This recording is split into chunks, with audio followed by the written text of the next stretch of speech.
Madriaga, inalok umano ng hanggang 1 bilyong piso para manahimik sa isyu kay VP Sara. Isiniwalat ng kampo ni Ramil Madriaga ang umano'y napakalaking alok kapalit ng pananahimik sa isyu laban kay Sara Duterte. Ayon kay Attorney Raymond Palad, inalok umano si Madriaga ng halagang mula 500 milyong piso hanggang 1 bilyong piso para hindi na tumestigo laban sa Vice-Presidente. At ito raw ang direktang mensahe sa kanya. May 500 milyong piso hanggang 1 bilyong piso dito. Name your price. You don't need to recant. Basta wag ka lang magtestigo. Ibig sabihin, hindi na raw kailangang bawiin ang kanyang mga naunang pahayag. Basta tuwag na lamang siyang magsalita o humarap sa anumang pagdinig. Sa kabila ng umano'y alok na bilyong piso, nanindigan si Madriaga. Ayon sa kanyang kampo, desidido siyang tumestigo pa rin. Sa kabila ng matitinding aligasyon, wala pang konkretong patunay na nag-uugnay kay VP Sara sa sinasabing alok. Samantala, nananatiling tahimik ang kampo ng Vice-Presidente habang patuloy ang pag-ikot ng issue sa social media.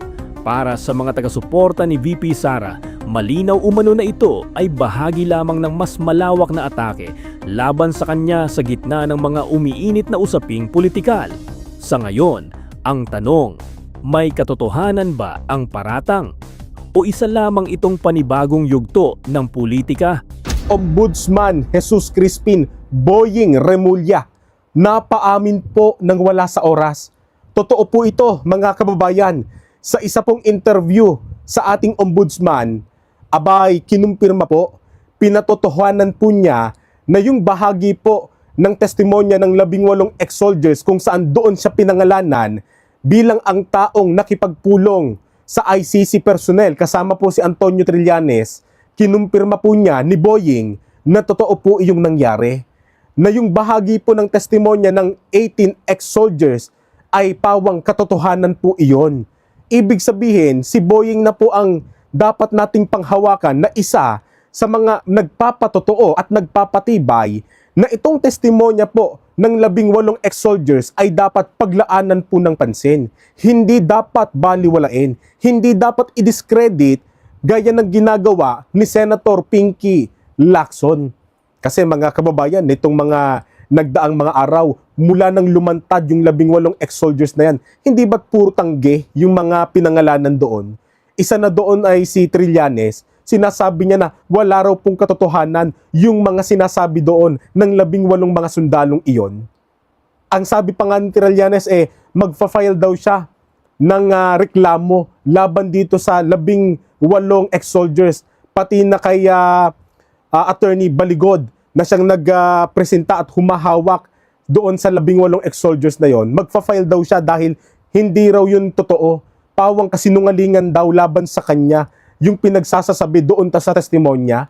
Ngayon, etong si Boying na mismong nakasamaan niya ni Trillanes doon sa pagpupulong na yon, umamin na Sino ngayon ang paniniwalaan natin sa kanilang dalawa? Sino ngayon ang mas may kredibilidad? Di po ba? At eto mga kababayan, hindi natin alam kung itong pag-amin ni Boying nasa uring pagiging honest niya kaya siya umamin o baka naman nadulas lang. Alam niyo kung bakit? Kasi merong 2 video akong ipapanood sa inyo. Una, yung interview nga po kay Boying para kayo mismo ang sumaksi doon sa kanyang pag-amin. Yung pangalawang video ay isa pong executive session nila doon sa kanilang programa, kung saan sinabihan ni Boying na canard yung testimonya ng 18 ex-soldiers. Pag sinabing canard, pinaniniwalaan ni Boying na yung testimonya ng mga dating sundalong iyon ay hearsay lang o di kaya ay gawa-gawang istorya lang o kwento lang. Ibig sabihin, hindi daw dapat paniwalaan. Ang kaso umamin siya na totoo yung sinasabi ng mga dating sundalo na yon. Asan ang canard doon? Di po ba? Mamaya bibigyan natin ng reaksyon yan, pero dito po muna tayo sa interview kay Boying Remulla. Pakinggan ninyo yung kanyang pag-amin. Ito po. Na kayo raw ay nakipagpulong kay Senator Trillanes, General Nick Torre, para daw po with the ICC investigators. Totoo po ba yun? Sa bahay niyo raw po sa Bel Air, Makati. Totoo yun. Na-meet. Nag-usap ako sa Trillanes. Yan. Pinakilala niya sa akin yung ICC. Ayan. Yung ibang Mm. dalawang personal na ICC. Mm. Kasi nga, meron kami usapan na ang testigo dapat protektahan. Mhm. Yung testigo na ICC. Biglang malasakit, Since ano? the DOJ, kinakailangan gawin namin yun. Yan, Kasi yan. Pilipino kasi mga testigong to. Sir, when was this po?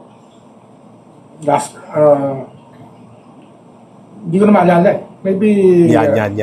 less than a year ago. Mhm, mhm. Parang gano'n, no? Less than a year ago. Opo. At sinasabi, sir, dapat hindi nyo daw po ito ginawa kasi kayo daw po ay Justice Secretary noon. Yan. Bakit? Ba't hindi? Ang nakasalalay dito, buhay ng mga testigo. Kailangan protektahan natin ang tao. Eh, di ba pagka pinoprotektahan ng DOJ ang mga testigo, hindi ba merong gastos yon? Pag may gastos yon, di ba madalas, halimbawa, nagbigay ng witness protection, under witness protection program, yung DOJ. Halimbawa lang po ito sapagkat ito ay tungkol sa pagpoprotektaan niya sa mga witness. Hindi ba doon sa pagprotekta doon sa mga kliyente ng WPP Witness Protection Program, hindi ba kinukuha sa kaban ng bayan sa budget na mula sa pondo ng ating bayan yung ginagastos sa mga witness na yon? O hindi ba dapat sa paggasta ng buwis o pondo ng ating buwis ng mamamayang Pilipino na nasa pondo ng bayan, di ba dapat nagiging transparent?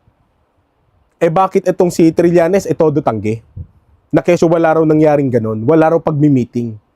Ngayon, ang sinasabi naman ni Boying, yung meeting daw na yon, ay para raw sa kapakanan ng mga witness. Ay di sana umami na lang. Noon pa, di po ba? Sana naging transparent na lang.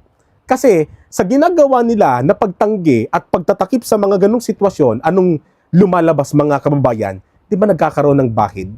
Kaya hindi nila masisisi ang sambayan ng Pilipino, ang taong bayan, bakit merong pag-aalinlangan doon sa mga pinagsasasabi nila? Bakit hindi na sila pinaniniwalaan ngayon? Bakit dumating ang tagpo na ito kung saan kada labas nila sa media, hindi na pinaniniwalaan ng tao? Kasi sila mismo ang may gawa. Hindi sila nagiging transparent, nagiging sinungaling sila, nagiging kontra-kontra sila mismo doon sa sarili nilang ipinahayag noong mga nagdaang mga panahon. Iniiba na nila. O, tuloy pa po natin. Ang katayo natin.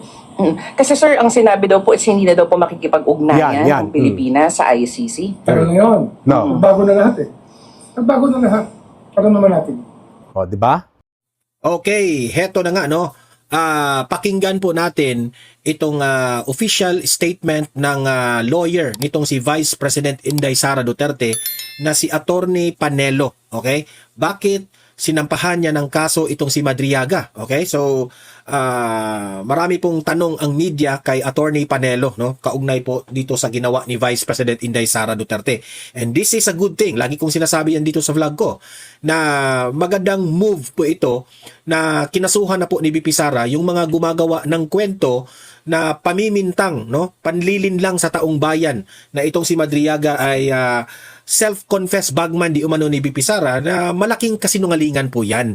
At tama lang na kinasuhan niya ito para he will learn his lesson. Nagpapagamit kasi siya sa mga politicians. Okay?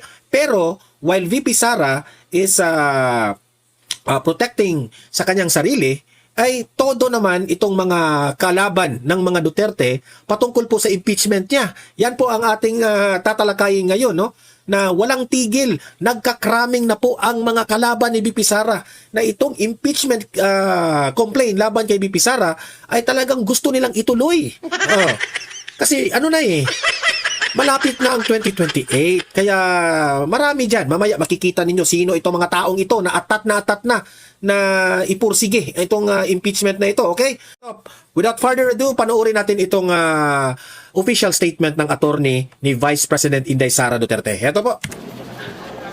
Okay, for the longest time, the Vice President has been content to just deny the allegations against her and to wait for the proper forum to answer the charges. She believes that there are more important things to do for the country, so she focused her energies on serving the Filipino people and focusing on her duties and obligations as Vice President and as erstwhile Secretary of Education, as well as her duties to her family as a mother and daughter. But today marks a turning point as she has embraced her responsibility to continue the tapang and malasakit in Philippine government. She has also accepted her duty to hold accountable those who spread lies and misinformation, to curb the will of the electorate, and to propagate themselves in power at the people's expense. So gaya nga ng sabi niya, hindi pwedeng walang managot. So that's why today, she filed a criminal complaint for perjury against Ramil Madriaga. Lagi kong sinasabi ito ha, na ang mga Duterte po, hindi po yan mahilig na magsampa ng kaso sa kanilang mga kalaban. Pero ito, iba ito ha. Talagang tinodo ito ni BP Sara kasi parang below the belt na itong pamimintang nila kay BP Sara. Unfair na nga sa part ni BP Sara Itong si BP Sara, hindi po ito kagaya ni Hontiveros na magfa-file ng mga cyber libel. Ito, seryoso po itong accusation na ito ha. Hindi po ito biro, kaya tama lang na nagsampa siya ng complaint dito. Arising from the malicious and false statements of Ramil Madriaga in his affidavit dated November 29, 2025. So anong nakalagay sa complaint affidavit? Pinapatunayan dito sa complaint affidavit na hindi magkakilala si VP Sara at itong si Ramil Madriaga. Wala silang personal o professional na relasyon. At hindi rin totoo yung mga kwento ni Ramil Madriaga tungkol sa mga posisyon niya sa PSG, sa VP-SPG, sa DepEd at sa OVP. Kaya imposible yung... Alam niyo, sa totoo lang, itong mga tauhan behind this Madriaga narrative, alam nila na matatalo sila dito sa argumento na ito. Alam nila na mabubuking itong si Madriaga, pero tinuloy pa rin nila itong narrative na si Madriaga di umano ay isang kasamahan sa PSG, si Madriaga ay bagman ni BP Sara, kasi wala naman sila sa layunin nila na manalo sila dito sa kaso na ito Alam nila na gawa-gawa itong narrative na ito. Pero ang point po nila na the purpose, yung tawag dyan, ang purpose nila dito is baka meron pang mga tao na maniniwala. Panira ba? Paninira kay BP Sara. Kasi sa mga kalaban po ni BP Sara, alam nila na hindi po uubra itong mga gawa-gawa nilang testigo na ito raw ay bagman ni BP Sara. Hindi. Alam nila, matatalo sila kasi wala silang ebidensya. Pero, propaganda. Para na kapag marinig ito ng taong bayan, hala, ano pala itong si BP Sara? Masamang tao pala ito. Sa mga hindi masyadong nagre-research, sa mga loyalista at sa mga dilawan, talagang maniniwala kasi ang babaw ng mga isip nun mga babaw isip nun Pero kung susuriin mo talaga, kung investigate mo talaga, malayo, malabo. Nakipag-picture lang ito kay BP Sara, ginawa na nilang witness kaagad. Na bagman pa. Ay, nako, grabe. Pinaparatang na laban kay VP Sara. So, we are confident that this is more than sufficient to for the prosecutors to find probable cause and to determine that there is reasonable certainty of conviction. VP Sara was accompanied today by 5 witnesses, including 2 former PSG commanders who have testified that they don't know any Ramil Madriaga that served Imagine that one mismo na ang mga PSG nagsasabi na hindi nila kilala si Madriaga. in the PSG. She also with her today was Colonel Raymond Lachica, the former commander of the VP-SPG, the Vice Presidential Security and Protection Group. Also with her was Lieutenant Colonel Dennis Nolasco, who was the security officer for the DepEd, as well as the deputy group commander for the VP-SPG. Also here with us as a witness is Attorney Reynold Monsayak, former OVP spokesperson, and Miss Ana Magnaye. Yung mga nabanggit dito ni Attorney Panelo, ito yung mga taong makapag-testify na lahat po ng issue nitong Madriaga nito ay bulok. Walang katotohanan. Yan. An events organizer based in Davao City. Apart from those 2, we also have as additional witnesses former PSG commander, Major General Jose Yan ang tama. Ang daming witness, di ba? Oh. Mananalo pa ba dyan? Mananalo pa ba yan? Talagang todas dito si Madriaga na ito. Oh. Sa bagay, nakakulong ka na, mabulok ka dyan sa kulungan. Niembra, Madadagdagan yung kaso mo. as well as Assistant Special Prosecutor Ryan Kilala. Sir, is the VP bothered because the affidavit of Madriaga is included in the impeachment complaints? No, I think this is a perfect opportunity to show to the people how politically motivated these impeachment complaints are, because they are based on a worthless testimony from an untrustworthy source like Madriaga. It shows that the complainants and those pushing for the impeachment did not fact check or did a background check on Madriaga and his claims, and that's why they claim that his testimony is the smoking gun, quote unquote, for the impeachment against VP Sara. So yun ang pinapatunayan nun. At masaya kami na maipapakita na namin finally sa tao na kung gaano ka politically motivated itong mga impeachment complaint na ito. Pero sir, is siya willing na humarap umattend doon sa impeachment hearings si VP Sara? I can't answer that. It's best to ask Attorney Poa, but there's a procedure in the House Justice Committee na susundin, so antayin na lang natin na masunod yung proseso na. Sir, but why now? Because the affidavits po parang lumutang to, I think last year, at least December last year. So parang ito 3 months for you to file a perjury complaint. So others might just ask na baka na-timing doon sa impeachment dahil kasama nga po siya doon sa mga dokumentong pinasa ng mga complainant. So why now? So, hindi naman siya talaga priority ni VP. Ang priority ni VP Sara is magserbisyo. So that's why natatagalan. Medyo may katagalan na rin yung gusto i-file to, pero priorities get in the way, of course. Pero napapanahon na. Lalo na na may impeachment para malaman na ng taong bayan na yes, VP Sara's camp has said that they will address the charges head-on in the impeachment proceedings. But here we are, apart from the impeachment proceedings, we're confronting this head-on by holding Ramil Madriaga accountable. Kasi, VP Sara is done playing this game with her enemies on their terms. So, this is us bringing the fight to them.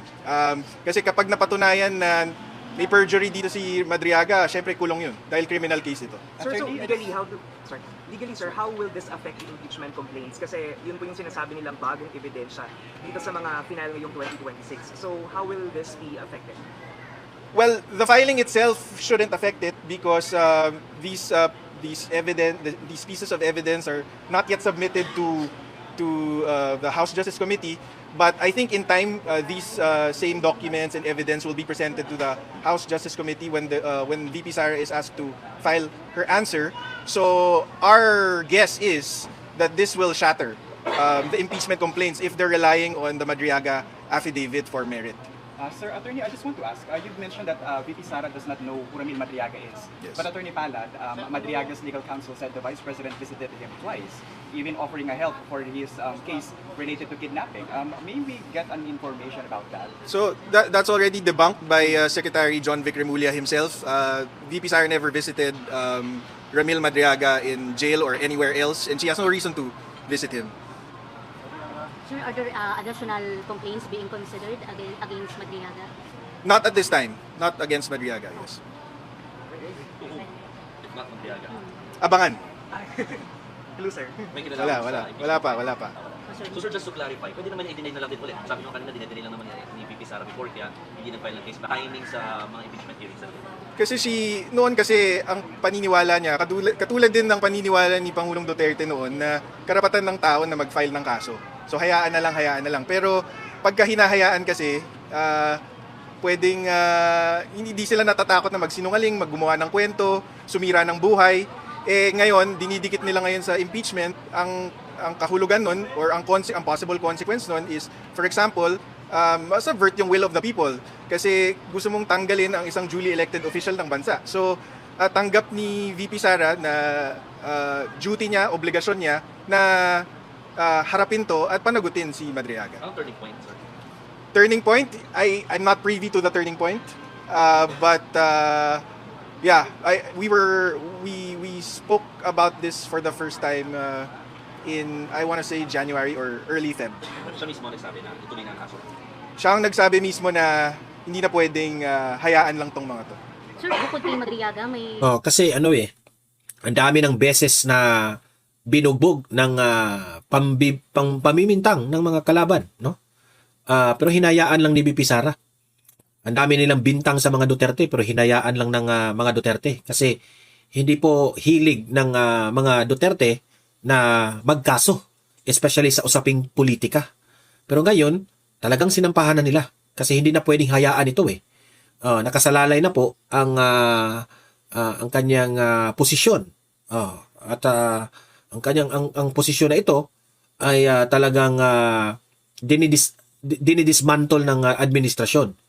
Kasi ayaw po nila maging presidente ito sa 2028 kaya todo sila kung ano-anong ibibintang nila para ito yung gagawin nilang reason para ma-impeach ito si VP Sara. At kung ma-impeach ito si VP Sara, alam na natin, hindi na makatakbo si VP Sara at yan ang gusto nilang mangyari. Okay? bagong mga irereklamo ang VP? Pinag-iisipan. Pero that's a message that we want to send to everybody. VP Sara will not take sitting down anymore malicious accusations against him. So, Sir, without perjury din, naming sir. names, these are people na parang who you believe make malicious accusations against the Vice President. Yes. Okay. Maraming salamat. Kasi kung itong mga politicians na ito ay kung sila yung imagine example si Hontiveros, 'di ba? Mag-file ka agad ng mga cyber libel cases ng mga vloggers. In fact, itong mga vloggers na ito ay nagre-react lamang po sa mga issues regarding ni Hontiveros. Ngayon, it's time for VP Sara also na okay, sige, mamimintang kayo sa akin.